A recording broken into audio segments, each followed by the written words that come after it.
எதிர்நீச்சல் படத்துல உண்மையாவே எதிர்நீச்சல் போட்டது அந்த கதாநாயகனா?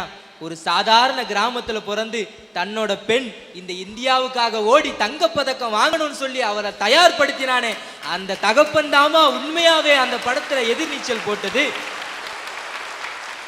தகப்பன் ஆசைப்படலாம், எதிர்நீச்சல் போட்டது அந்த இளைஞன் தானே, அதை யோசிக்கணும்.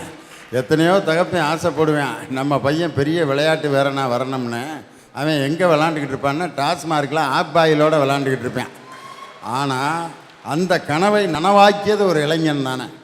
ஐயா, ஒரு ஆணும் ஒரு பெண்ணும் பேசிட்டாலும் சரி பழகிக்கிட்டாலும் சரி அவங்களுக்குள்ள காதல் தான் இருக்குது அப்படின்னு முடிவு பண்ணுறவங்க தான் பெரியவங்க.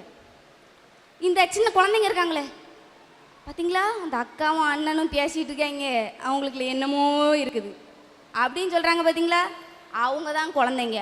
ஆனால் ஒரு ஆணும் ஒரு பெண்ணும் பழகிக்கிட்டா அதுக்குள்ளேயும் ஒரு புனிதமான நட்பு இருக்குதுங்கிறத எடுத்துக்காட்ட படம் தான் பிரியமான தொழில். அதை பார்த்துட்டு இன்னைக்கு இருக்கிற இளைஞர்கள் ஒரு ஆணாவும் ஒரு பெண்ணாவும் பழகினா அவங்களுக்குள்ள இருக்கிறது நட்பு, அதுவும் புனிதமான நட்பு அங்கே இருக்குங்கிறதுக்கு திரைப்படம் தானங்க வழிகாட்டுச்சு. எங்கெங்க இளைஞர்களுக்கு திரைப்படம் வழிகாட்டலன்னு நீங்கள் சொல்கிறீங்க?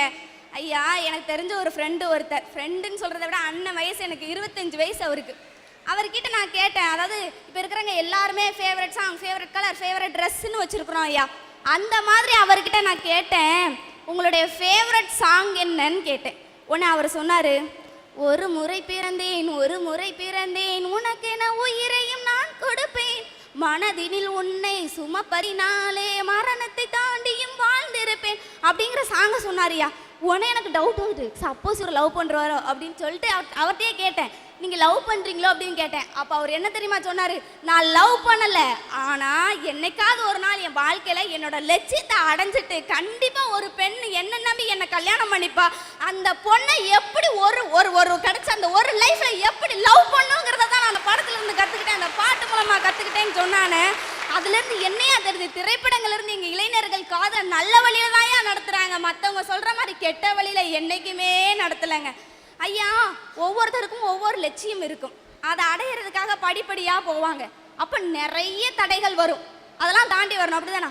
அப்படிங்கிறப்போ என்னோட லட்சியத்தை அடையிறதுக்கும் எனக்கு வெளியே போனால் நிறைய தடைகள் வரும்.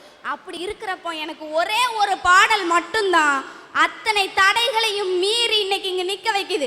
என்ன பாடல் அப்படின்னா, ஒவ்வொரு பூக்களுமே சொல்கிறதை வாழ்வென்றால் போராடும் போர்க்களமே, ஒவ்வொரு விடியலுமே சொல்கிறதே இரவானால் பகலொன்று வந்திடுமே, நம்பிக்கை என்பது வேண்டும் நம் வாழ்வில், லட்சியம் நிச்சயம் வெல்லும் ஒரு நாளில், மனமே ஓ மனமே நீ மாறிவிடு, மலையோ அது பனியோ நீ மோதிவிடு அப்படிங்கிற பாடலை கேட்டதுக்கு அப்புறம், அந்த படத்துல இருந்து தெரிஞ்சுக்கிட்டதுக்கு அப்புறம் தான் எனக்கு என்ன பிரச்சனை வந்தாலும் அதை உடச்செறிஞ்சிட்டு இன்னைக்கு வெற்றி பாதையை நோக்கி போயிட்டு இருக்கேன்னா அதுக்கு காரணம் அந்த பாடல் தான்யா.